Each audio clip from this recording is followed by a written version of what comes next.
I imagine that the AI assistant, the personalized AI assistant, could be a recruiting tool. I think you come on board and say, okay, for your role, as we have Jan. Jan is your role assistant. Their assistant is basically so trained and tuned into your job role. They know your responsibilities. They know what your job specs or KPIs or whatever those things are.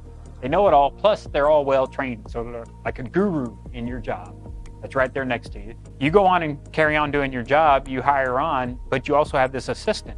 Now, if I'm working with this assistant and it's getting to know me and it's getting more personalized, so not only giving me standard best practices for the organization, but also picks up on things like, hey, Mike, whenever you draw something, you seem to get much more efficient. Why don't you draw this? I'm going to suggest you draw something, right? And so it just gets better at making me more proficient at my job.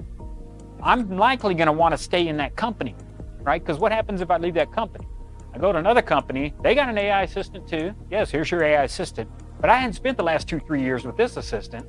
I spent the last 2 or 3 years with that one. She knows me really well. It's so much more productive.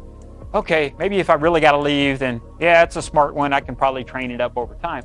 But I think there's a lot to this sort of coupling up, call it the digital twin or your assistant, personal, whatever it is. I think embedded assistants are going to make sense because they already fit within the security framework of kind of what we have.